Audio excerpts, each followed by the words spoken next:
తెలంగాణలో పెరుగుతున్న ఎండల తీవ్రతను దృష్టిలో ఉంచుకొని రాష్ట్ర ప్రభుత్వం పాఠశాలల పనివేళలో మార్పులు చేసింది. ఈ నెల 15 నుంచి రాష్ట్ర వ్యాప్తంగా ఒంటిపూట బడులు నిర్వహించాలని పాఠశాల విద్యాశాఖ నిర్ణయించింది. ఈ మేరకు విద్యాశాఖ డైరెక్టర్ నవీన్ నికోలస్ ఇవాళ ఉత్తర్వులు జారీ చేశారు. ఈ ఆదేశాల ప్రకారం ఈ నెల 15 నుంచి ఏప్రిల్ 23 వరకు రాష్ట్రంలోని అన్ని ప్రభుత్వ ఎయిడెడ్ ప్రైవేటు పాఠశాలలు ఒంటిపూట విధానంలోనే నడుస్తాయి.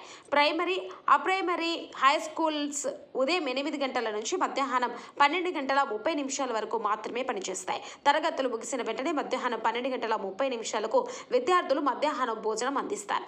అయితే 10వ తరగతి పబ్లిక్ పరీక్షల నేపథ్యంలో విద్యార్థుల కోసం నిర్వహిస్తున్న ప్రత్యేక తరగతులు యథావిధిగా కొనసాగుతాయని ఉత్తర్వుల్లో స్పష్టం చేశారు.